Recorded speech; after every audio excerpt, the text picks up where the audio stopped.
American Heritage Girls. I'm Elizabeth, and I actually go by Eddie a lot, but Elizabeth is fine as well. And I am a second classman at the United States Merchant Marine Academy, which basically means I'm in my junior year here, so I will graduate in the class of 2022. And yeah, so I'm just hoping to kind of give you guys a little inside look at what it's like to be here, and yeah, hope you guys enjoy it. So I figured I would take a moment to kind of explain how my school works, because it's not like a normal college experience. So my school, again, it's called the United States Merchant Marine Academy. We can either graduate and go into the Merchant Marines. We call that sailing here. Say if somebody were to say, I'm going to go sail, they mean that they're going to go into the Merchant Marines.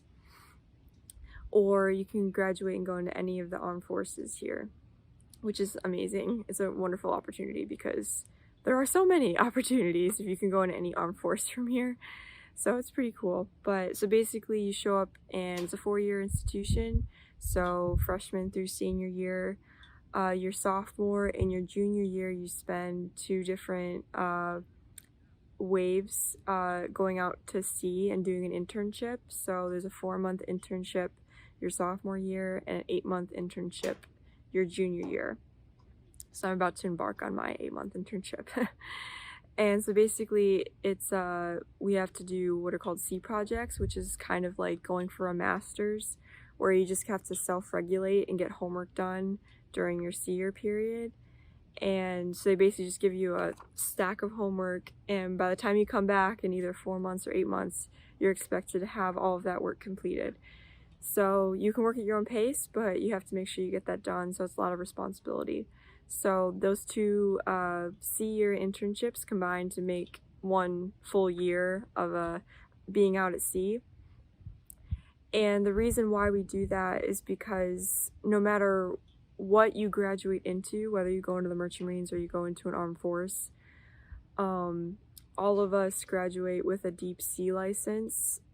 So that makes us able to go into the Merchant Marines. And in order to do that, you have to have a certain number of sea days where you've physically been out at sea. You've basically been shadowing either the engine department or the deck department. And so you get a good feel of what it's like. So when you graduate and you're an officer, you've already spent a full year out at sea and you've seen all this stuff, you've worked with it, so you're not completely green when you step on your first ship. So, but again, even if you go into an armed force, you still have to meet all the Coast Guard requirements in order to graduate this school. So I'm considering going into the Navy, which isn't the Merchant Marines, but I still have to obtain my deep sea license in order to graduate here. So it's a little bit of a different school, but because we basically only spend 3 full years on campus here.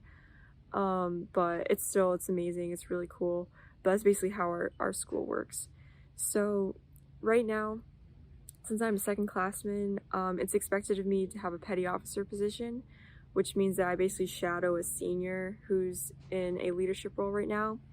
And because I'm on the dinghy team, which is just, it's sailing, it's a sailing sport, it's mostly a 2-person sport, so I crew for a skipper. So because I'm part of the dinghy team, that makes me a part of the waterfront here, which just the waterfront gives lots of resources and stuff for sailing, for going out on the sound. So I am shadowing a senior who is the waterfront operations officer, and basically he's in charge of calculating all the underway reports every week, which means that every single boat that gets taken out onto the water, we keep track of all the man hours spent on the water because we get funding for that. So that's kind of like my role right now. But yeah, so that's kind of cool. But it's basically how things work. So even at a place like this, you're always striving for leadership roles. You just keep pushing forward, basically. Leading doesn't ever really stop.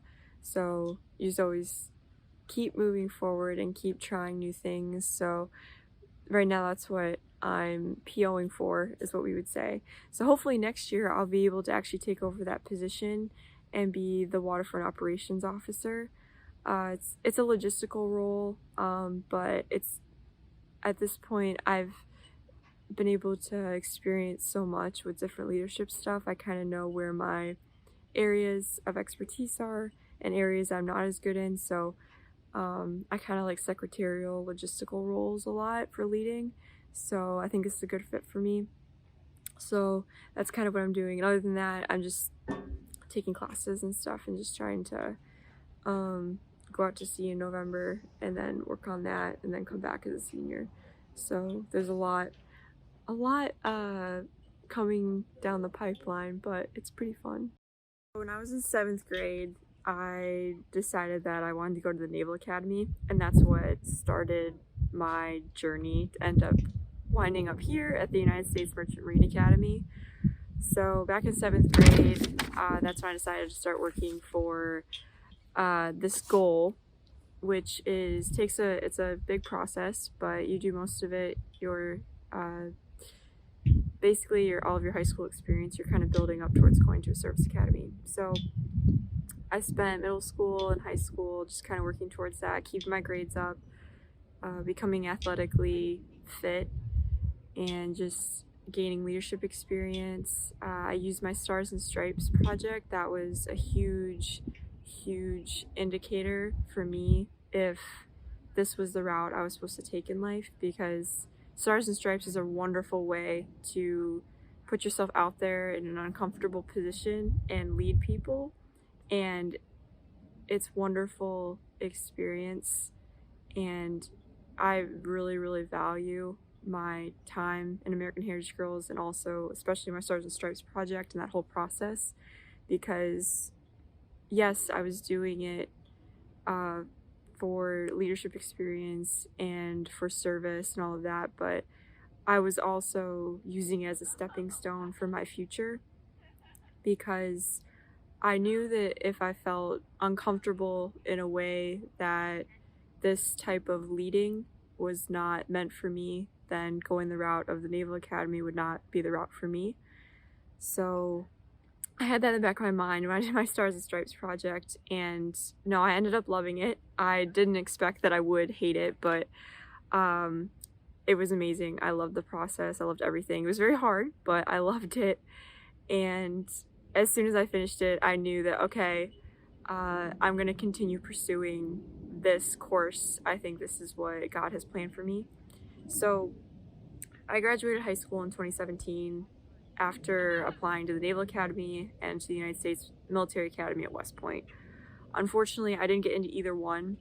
At the time, it hurt a lot, but I knew that God must have another plan for my life. So I went to a military prep school down in Alabama. It's called Marion Military Institute. I went there for a year, and from there I reapplied to the United States Naval Academy, United States Air Force Academy, and I also applied to the United States Merchant Marine Academy, which is where I'm at now.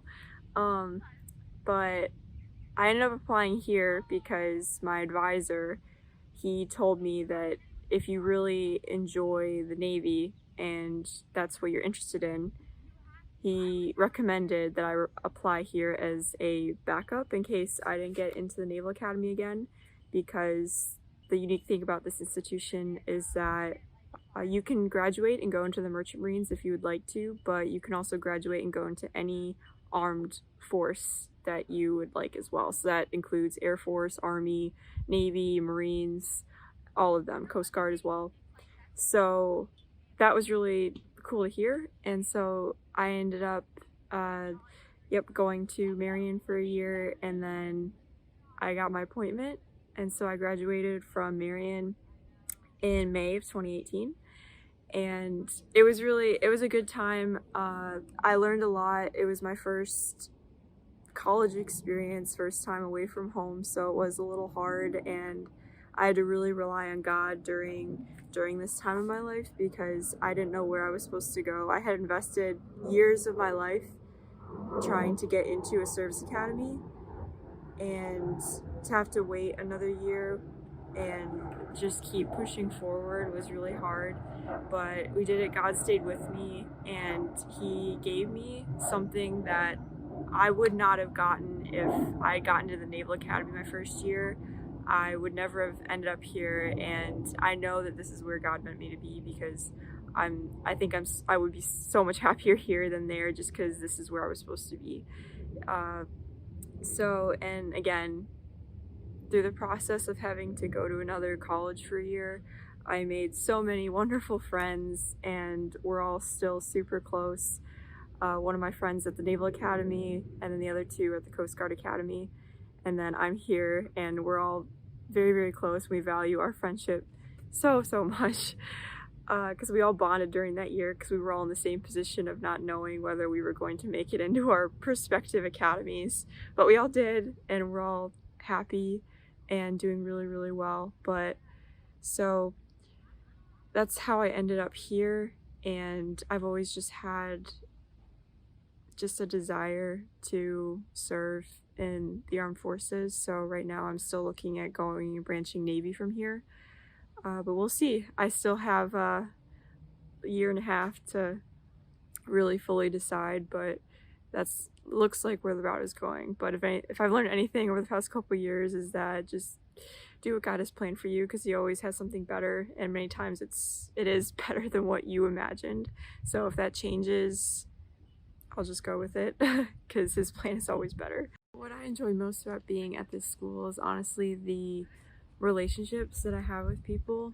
I've met people from all across the country, which is really amazing. I'm from Michigan, so now I have friends from California, New Hampshire, Guam, Panama, Virginia, Florida, Texas, Idaho, all over the place. It's really amazing. Friendships have always been super important to me, and I really value any relationships that I can have with people. So being at this school, to have this many amazing relationships and to have this many friends is truly an awesome experience, and that's why I love going to this school so much.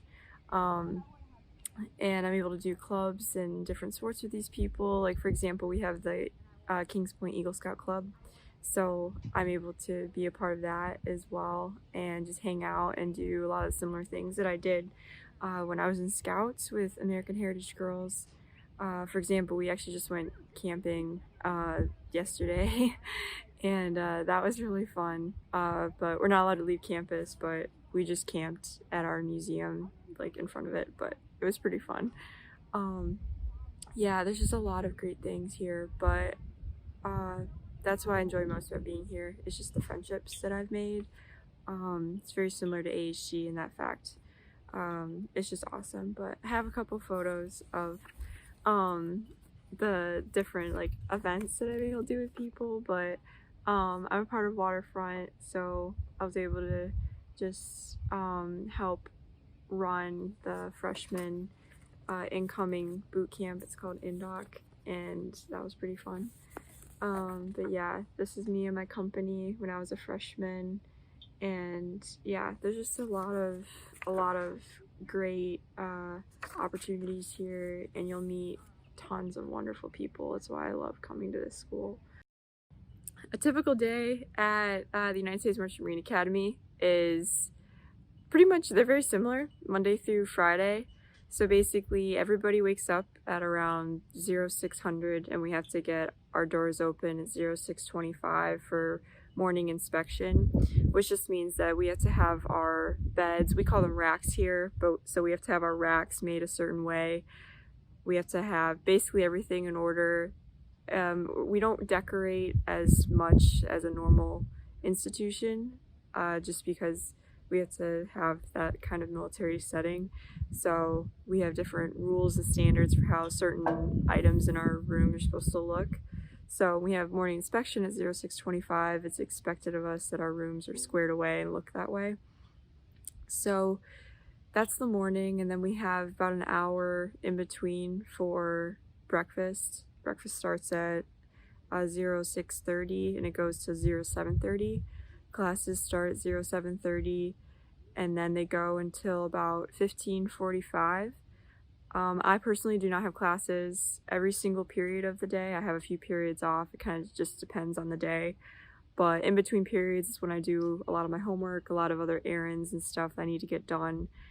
And we have lunch muster at like noon-ish. It kind of depends. With COVID, we have a little bit of a different guideline right now, but usually it's around noon is when our lunch muster is, and lunch is from 11:30 to 12:30. Yeah, so usually I get done with class around 14:30, if not a little bit earlier. So then I usually go and work out, which this is Tomb Field behind me. That we have a blue track, and we have our football field and soccer field is all right here. So I usually come and work out here because I like to work outside. But we also have gyms all across campus as well that people can work out in. So I usually run around the track, or sometimes I'll do an off-campus run, or use the pull-up bars and stuff like that. So I usually do that for about an hour to 2 hours-ish, kind of depends. And then I have practice at 1600, and that goes until 1900. I'm a part of the dinghy team, so that's fun. But I do practice for about 3 hours, and then we do a team dinner afterwards. And then from there, I usually go back to my room, shower, and then just start working on homework and talking with people. I really like hanging out with people as well, so if I have time, I usually also spend time with people at night. I found that I have to do most of my homework during the day when everybody's busy, because at night that's when I'm kind of winding down and like to socialize, but it's fine, it all works. So that's usually what our days look like. Weekends are we don't have any regimental functions on the weekends normally, so weekends are pretty much a normal weekend. We just sleep in and just have fun, use the waterfront, go sailing, whatever you'd like to do. What I think is most important about being a Christian and going to a service academy is that knowing that you will be different, you're always going to stand out among people, just because the majority of people that go into the military are not Christians, which I think is really sad, but unfortunately it's true. So in an environment like this, it's no different. Most people here are not Christians, and so you're kind of thrown into that environment, and it's just deciding whether or not you're going to succumb to your surroundings, or if you're going to stay true to what you know is right. And so it is a rough environment. I'm not going to sugarcoat it. Some people it's harder to get along with. Other people, you're always going to have people that are going to disagree with you. And honestly, I think it's a very, very good thing, though, especially as a Christian, just to be able to interact with people that are very, very different and come from different walks of life. But even in a military institution like this, there are plenty of Christian outlets and plenty of organizations and different events and people that you can engage with that are fellow believers. So even at this school, you're not at all alone ever. There are still plenty of Christians here. And for example, we have Christian Fellowship Club, which is just a club for Christians to meet every Monday night and just sing and have devotionals. And we also have chapel every Sunday and other events they do. Sometimes during COVID it's a little bit different, but normally the Christian Fellowship Club will go to upstate New York and do a cabin like retreat in the winter and the fall, which is super fun. It's a great bonding experience for people. But so even if you feel alone, you're never truly alone. And even if there weren't any other Christians here, what I've learned throughout my life is just that in those times when there isn't another Christian to rely on, God is still with you, and there is a lot of comfort to be taken in that. And because there have been times where, not necessarily here, but in other areas, I was the only Christian for a while, and it was a little hard, but I just kept praying, kept talking to God, and I would relinquish anything that was bothering me onto Him. And that's always a wonderful route to take, and it's such a great way to ease any burden that you may have. So even when you're alone, you're never truly alone.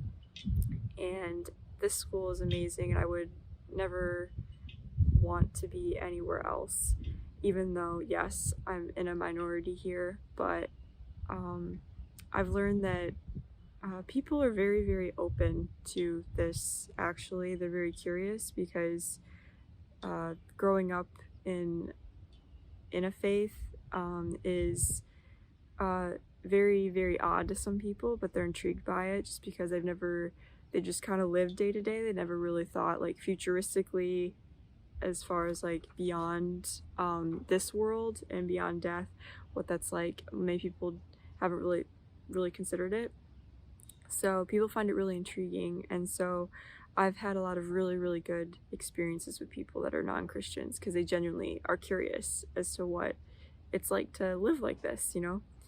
And so anyway, I think it's a very good thing, but it is rough, but it's I love it, and again, I would not want to be anywhere else. I feel more at home here than most other places in my life, and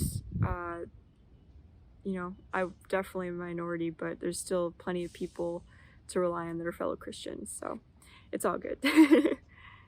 So what can American Heritage Girls do to support the military?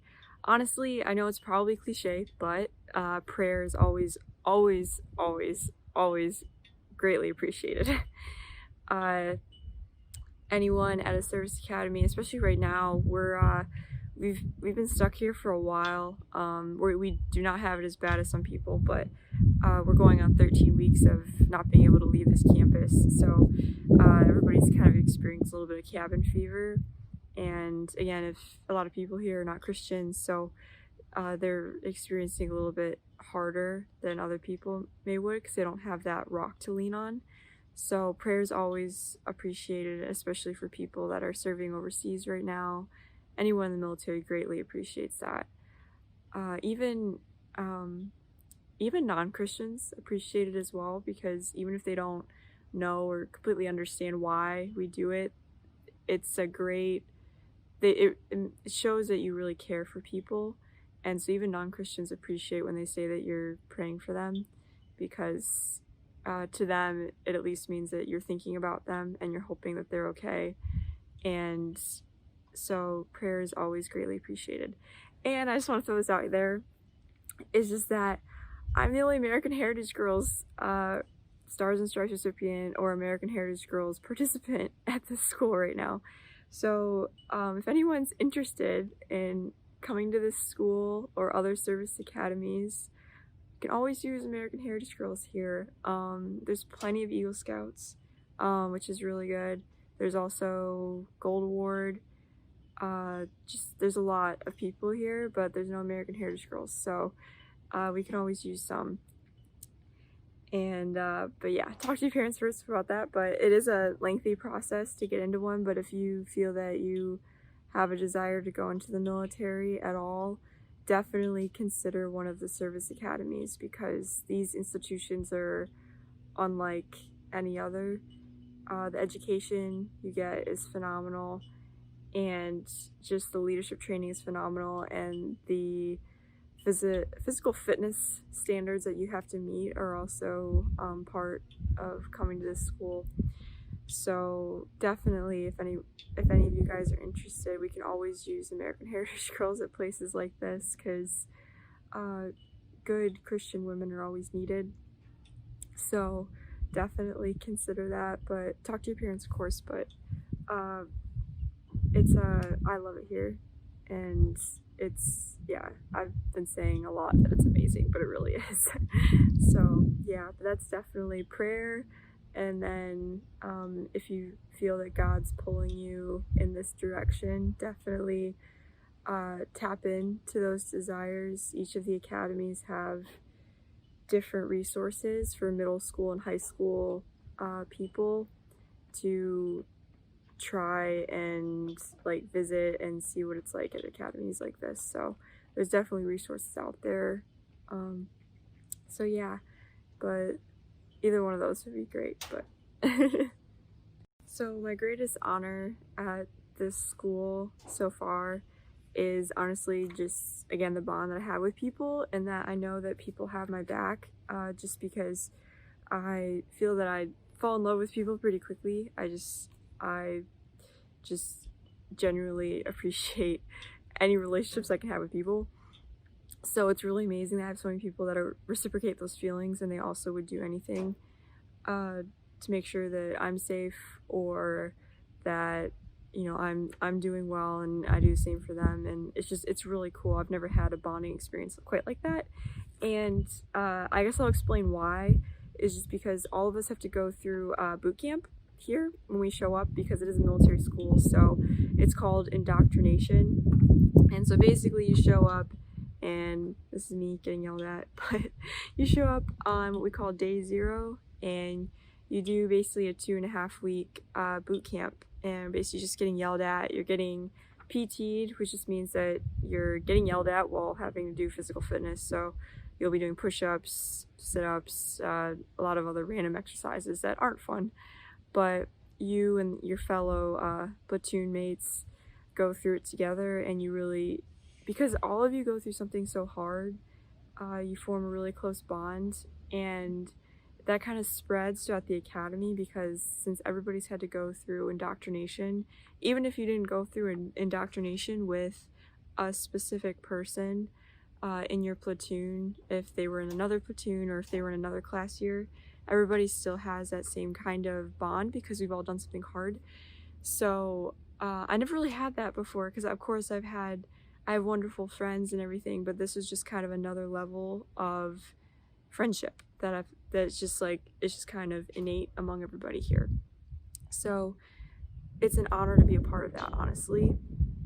I think it's amazing. I think it's so cool, and it just makes me smile thinking about it, because I don't know, it just, in every aspect, it feels so great to be loved, I guess, and just not in like a, I don't know, just in a friendship way. It's just really, really, really, really nice, and I appreciate that. So it's a wonderful honor to have people reciprocate those feelings. And again, these people, they're not all Christians either, and for them to still feel that way, and I feel the same way about them, is just awesome. So never had an experience that matches this one.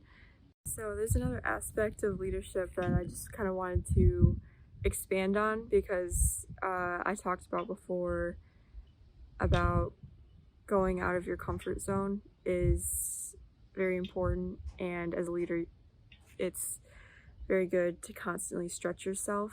There's a leadership principle called the 10% stretch, which basically just means that you should constantly be striving to go a little bit further out of your comfort zone. And it's pretty cool. I've had to do that a lot here. Stars and Stripes is a big one, and then ever since being here, I've had to just kind of keep building off of that experience and just keep stretching myself, basically. And so I just kind of want to show like one instance where that was probably the most drastic, but I still enjoyed it. So I explained that I showed up for Indoc, and this is, you know, me in 2018 after I graduated MMI. I showed up in June, did my indoctrination, and then I went into my freshman year. So, but the following summer, because I'm a part of the dinghy team, which is sailing, I requested to work waterfront during indoctrination for the next freshman class. So, but there is a funny part about working indoctrination, which is that even if you're a waterfront trainer and you're not a drill instructor, the drill instructors are just fellow midshipmen here that are in charge of doing all the corrective training and the stereotypical drill sergeant-esque type role where you're yelling at the freshmen, you're PTing them, all that kind of thing. Waterfront is the part of indoctrination where we just teach classes and we teach the freshmen how to sail. So that's what I signed up for. But if you work indoctrination, there is what we call day 0, which is where the day that every single candidate shows up and reports. And on that day, there's no waterfront classes being taught. Instead, every single trainer, no matter what your actual role is, has to show up, and we're all yelling at the candidates. So we all kind of have to do our drill sergeant, go into our drill sergeant mode, but all of us have that kind of a switch just because we've had it done to us. So we know, and what that feels like. And again, it's within reason, but I never thought that I would end up doing this on day 0. And again, I learned a lot during this experience because yes, it went really well, and I ended up doing it again this summer. I worked indoctrination, and again with COVID, still did the same thing on day 0. But I learned a lot. For example, that you can be harsh, or you can be hard on somebody. And again, this is kind of an extreme scenario, but you can be that way without, you don't have to curse, you don't have to say anything mean to them. You can still have the same effect while still maintaining professionalism. And that's what I kind of relied on. I was told I was very scary, and I never uttered one curse word, so that was kind of funny. But again, I'm very mellow. That's not normally my forte, but it was a neat experience, and I valued it, and it was fun for the one day. And then after that, I don't want to do that consistently, because that's not me, and that's not my forte. But after that, that's when I went in, and this is normally what I do, is I teach waterfront classes and teach how to drive boats, how to sail, how to row. These are all from this past summer, but I also teach people how to navigate on ships.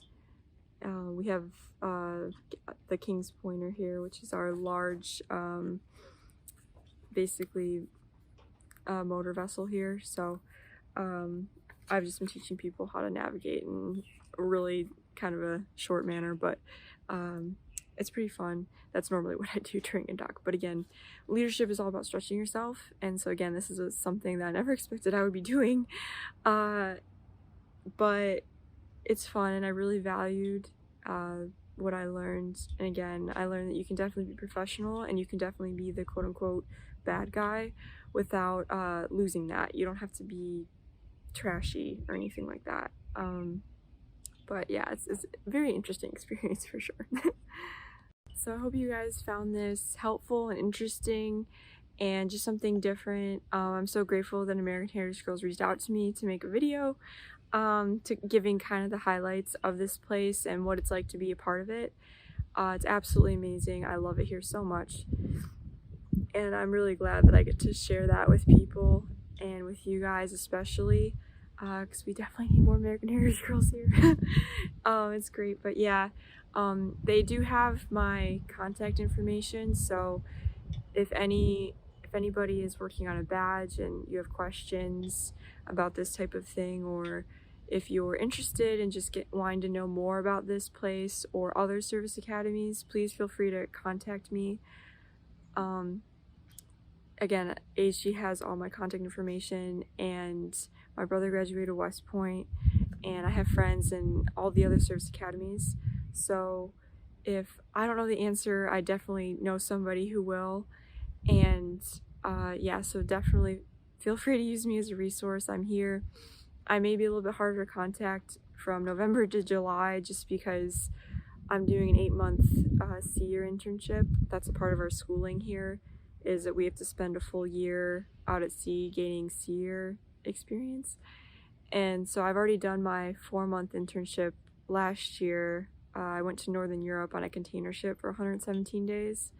And so now I'm starting my 8-month in November. So I'm hoping I'll be in the Pacific on a military sea lift command vessel, but that's the goal. But that's what I'm praying for. But we'll see where I end up.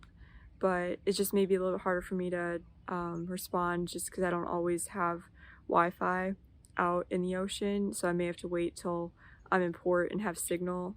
But 100% I will get back to you. It just might be a little delayed in the next couple of months if you reach out, but I will. I love talking about all this stuff.